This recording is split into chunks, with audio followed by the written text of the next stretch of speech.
Fala galera, bem-vindo ao canal Cortes Milionários. Se você curte esse tipo de conteúdo, já se inscreva no canal, deixe o seu gostei e deixe no comentário a sua opinião sobre o vídeo. E agora, vamos para o vídeo.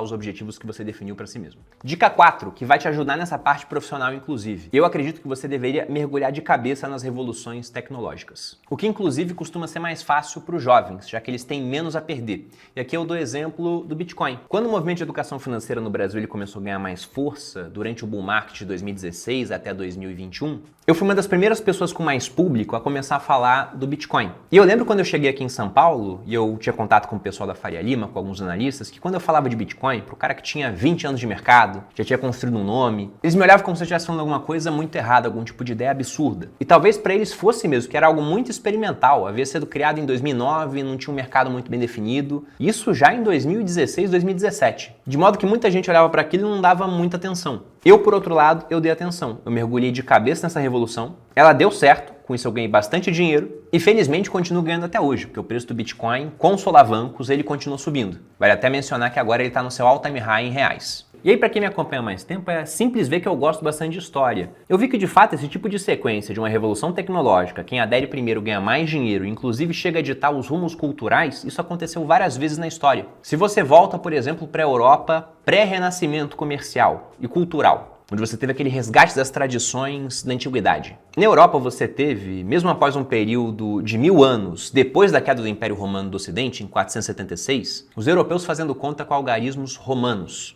E você tem problema em usar algarismo romano, principalmente para o mercado financeiro, porque o algarismo romano não tem decimal, não tem 3,3 de algarismo romano. Então como é que você faz conta de juro composto com esse tipo de número? Não dá. Até que teve um cara, um italiano, chamado Leonardo de Pisa, daquela cidade da Torre Torta, ou Leonardo Fibonacci, como ele ficou mais conhecido depois, que foi ao Oriente e teve contato com a inovação dos algarismos indo-arábicos, que introduziam o conceito do zero, dos decimais. Ele viu aquilo, ficou fascinado, voltou para a Itália e escreveu o chamado Liber Abaci, o livro do ábaco. E aí no livro ele cita inclusive um problema onde ele queria que o leitor, após entender como é que funcionavam os algarismos indo-arábicos, respondesse quantos pares de coelhos iriam existir ao final de 12 meses, sendo que você começava com um único par de coelhos que se reproduzia mensalmente, gerando um outro par, só que esse par novo demorava 2 meses para poder fazer a mesma coisa. Ou seja, você começava com um par, depois você tinha 2, 3, 5, 8, 11. Perceba que essa é a sequência de Fibonacci, que ficou muito famosa e é utilizada hoje. Tem gente que projeta isso em análise gráfica, além de encontrar as proporções de Fibonacci em uma série de coisas, uma concha de caracol, por exemplo. Mas voltando à questão da revolução tecnológica, depois que o Fibonacci trouxe esse conhecimento para a Itália, para aquela região, a família Medici, por exemplo, começou a usar os algarismos indo-arábicos para fazer uma série de empréstimos, operações cambiais, prosperou muito e com dinheiro começaram a ditar as normas culturais, patrocinando sendo mecenas do Renascimento.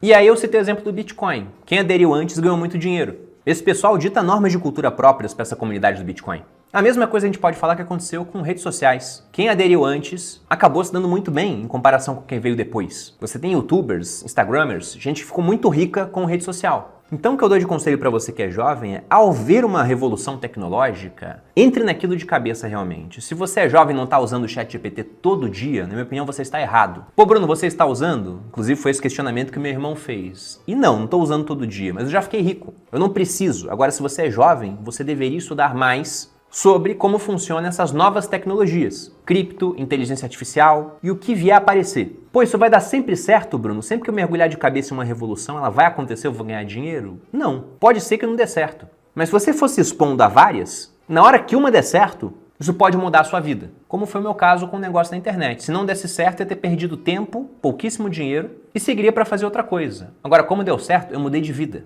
Só que pensando que você pode não dar certo de primeira, aí nós temos a quinta e última dica, que é um lembrete de que você não deve nunca se expor ao risco da ruína. Citando aqui palavras do Nassim Taleb, um autor que eu gosto bastante, o Taleb diz que existem riscos que você não pode se dar ao luxo de deixar de correr e tem riscos que você não deveria correr de forma alguma. Ou seja, você deve arriscar, mas tem que ter controle para não correr o risco da ruína, algum risco que venha te tirar do jogo. Se você pega desempenho de mercado, aqui falando do americano, que tem mais tempo, mais dados, é muito famoso aquele gráfico do livro do Jeremy Siegel, Investindo em Ações para Longo Prazo, que mostra a performance do mercado num horizonte de 200 anos. E aí você vê o mercado de ações realmente subindo e abrindo muita distância para outros mercados, isso lá nos Estados Unidos. E aí vale falar que em outros países pode ser bem diferente, porque a gente está falando do mercado mais vencedor de todos. Só que o ponto é que aquela trajetória vencedora do mercado não é a do indivíduo, porque tem muito indivíduo que investe tudo em uma coisa só. Aí na crise ele é obrigado a vender porque ele quebrou o negócio dele, ficou desempregado, aí ele sai, quando o mercado está em baixa, não pega o retorno do mercado, ele perde a alta toda.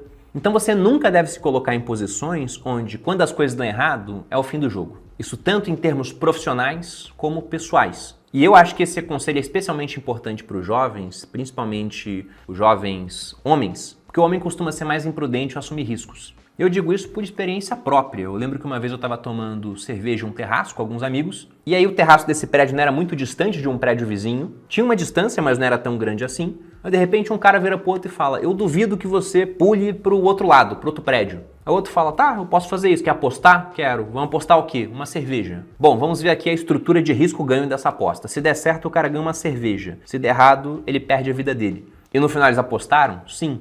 Deveriam ter feito isso? Lógico que não. Um homem mais velho provavelmente não faria isso. Mulheres eu acho muito difícil fazer uma aposta assim, porque elas costumam ser mais racionais nesse ponto de correr riscos. Até por isso sobra alguns estudos falando que as mulheres costumam investir melhores do que os homens, já que elas têm menos esse pensamento assim de eu vou arriscar nessa parte aqui. Elas são mais cautelosas nesse ponto. De forma que você tem que correr riscos, mas riscos calculados, convexos, ou seja, quando der certo você ganha muito mais do que perde quando dá errado. Tipo a estrutura do negócio na internet que eu citei, deu certo, mudou de vida, deu errado, perdeu pouco dinheiro, perdeu tempo. E de forma alguma, corra riscos que possam te tirar do jogo. E aqui eu vou me ater a essas 5 dicas, mas lógico que sobram outros pensamentos. E para quem quiser compartilhar uma dica com os jovens que vão assistir esse vídeo, deixa aqui seu comentário para ajudar esse público e espero que essas dicas tenham ajudado vocês. Para quem gostou do vídeo, deixe seu like, se inscreva aqui no Você Mais Rico, me acompanhe nas redes sociais, um grande abraço e até a próxima.